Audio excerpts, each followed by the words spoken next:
શ્રી પુરુષોત્તમભાઈ સોલંકીના નેતૃત્વમાં અને ગુજરાત પ્રદેશની ભાજપાની સરકાર અને માનનીય ભૂપેન્દ્રભાઈ પટેલ સીએમ સાહેબના નેતૃત્વમાં ઘણા બધા ગામડાઓમાં વિકાસના કામો થયેલા છે અને આજની આ લોક પ્રશ્નોનું ખાલી અમસ્ત એક સુખદ લોક પ્રશ્ન સાંભળવાની એક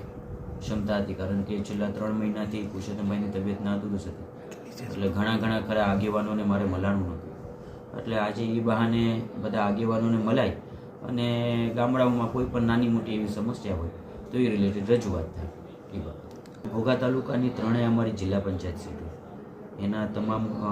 જિલ્લા સદસ્યશ્રીઓ, તાલુકા સદસ્યશ્રીઓ, પાર્ટીના હોદ્દેદારો, સરપંચશ્રીઓ અને મુખ્ય જ્ઞાતિ સમીકરણના તમામ મુખ્ય આગેવાનો સાથે અમસ્ત એક સુખદ વાર્તાલાપ, જેમ આપણે આપણા પરિવાર સાથે વાર્તાલાપ કરતા હોઈએ છીએ એમ એક વાર્તાલાપ કરીએ છીએ અને નાના મોટા અજીતા કોઈ એવા વિષયો હોય તો એ અમારા સમક્ષ મૂકે,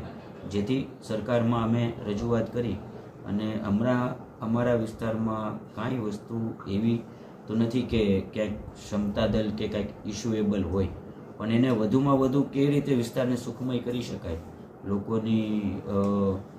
આવર જાવરની વ્યવસ્થા, એમની રહેણી કહેણીની વ્યવસ્થા કઈ રીતે સુખમય કરી શકાય, એની માટેના નાના મોટા એવા વિસ્તારના પ્રશ્નો હોય છે. ખાસ કરીને ક્યાંક જે રોડ મંજૂર થઈ ગયા છે એને રોડ મંજૂર કર્યા પછીના ક્યાંક ગેરંટી પીરિયડમાં એના રીકાર્પેટિંગ હોય તો એવા કોઈ વિષયો આવ્યા છે. ક્યાંક ગામડાઓમાં કોઈ આયોજનના કારણે ક્યાંક લેફ્ટ ગ્રાન્ટ થઈ હોય તો એ ગ્રાન્ટને ફરીવાર કામ ચાલુ કરાવવાના એવા નાના મોટા વિષયો છે. એપ્રોક્સ સરકારશ્રીના આધારે તો એ રસ્તો મંજૂર થઈને આવેલો છે અને છેલ્લા એનો એક કટકો હતો, એમાં જે તે સમયે અમે ખાતમુહૂર્તે કરી અને શિહોર બસ સ્ટેન્ડથી ટાણા જવાનો રસ્તો,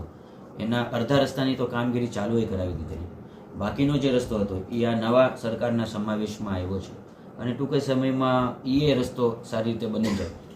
એક સરવાળો રસ્તો છે, એ સરકારશ્રીના ઓલાથી સરથી લઈને બીજા હજી 4 રસ્તાઓ શિહોર તાલુકાના મંજૂર થયા છે, નોન પ્લાન રસ્તા આ વખતે મંજૂર થયા છે.